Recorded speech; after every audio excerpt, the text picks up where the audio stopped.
You got to do a great job communication, all three levels. Gap integrity is going to be pivotal in this. Running back strong, physical, explosive, made big plays. We got to do a great job of handling him. You got to tackle extremely well in this one. Josh, do you have a status update on Cedric Tillman and Omari Thomas? No, I mean those guys have been with us all week, so we'll find out on game day or really tomorrow. Have a better idea, but some of it's game day, obviously. Josh, the last couple of games allowed 10 sacks. Is that a concern as far as pass protection? Yeah, that's a number you don't want. Yeah, for sure. It's us doing a little bit better job. I said it earlier in the week. It's everybody that's a part of it. 5 guys up front. It's running backs, tight ends. It's quarterback getting things out on time, being right with your reads. It's wide receivers winning and being where you're supposed to be too. So anticipate us playing good football this Saturday. When a team does as many different things as South Carolina's done on special teams the past couple of years, how much, I know it's always an emphasis during every week, but how much more of an emphasis does it become in terms of, hey, here's a billion different things that you got to be on the lookout for?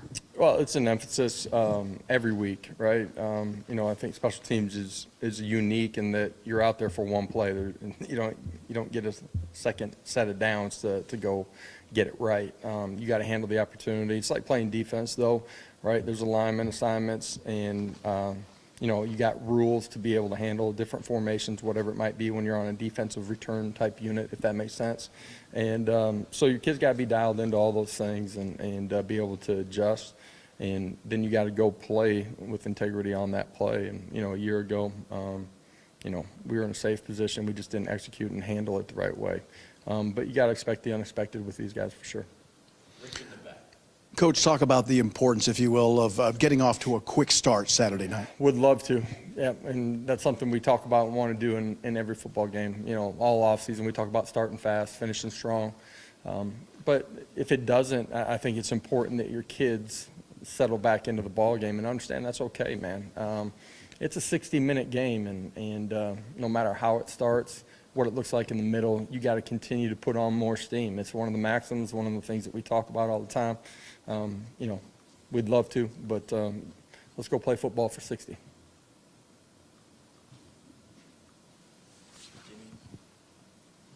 Josh, if you've beaten the team soundly the year before, is there any concern about making sure your team's prepared to play them again the next year? Say that one more time. I'm sorry. If you've beaten the team soundly the year before, is there any concern about your team being prepared, not overlooking them the next year? Man, one play doesn't have anything to do with the next play in the game. Last week doesn't have anything to do with it. One of the things that I think has been good about our players is their ability to reset and continue to compete no matter what's happened. Last year has absolutely, it's 2 different football teams. Josh, I guess last week when Cedric wasn't able to play or didn't play, Romel Keaton stepped up again, had a couple of big catches. Just how much, with his production this season, is this something that you knew if you needed from him, you could get it from him? Believed he had an opportunity to go play in a really high level. You don't know until they go do it, right?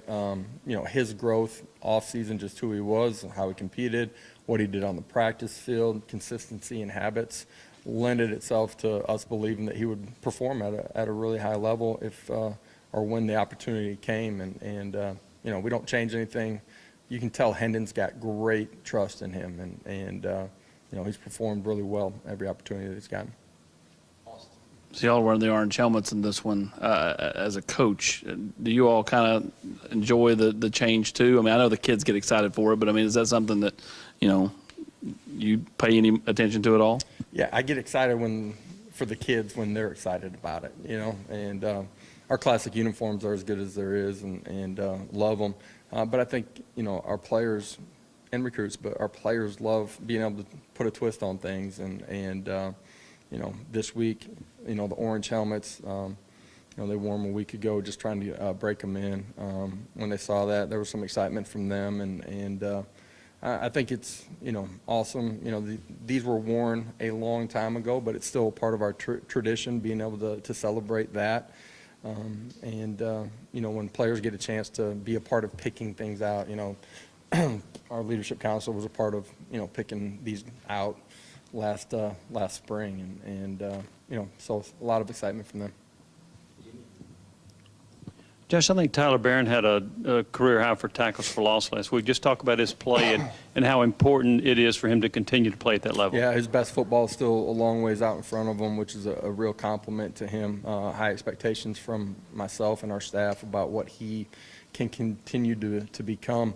His versatility, you saw movement inside at times too. He's done that on third downs, but some normal downs as well. Played with great technique, fundamentals, was disruptive, made tackles, was able to get off of blocks all day long. Need him to continue to escalate and elevate his play. Thank you. All right, guys. See you in Columbia.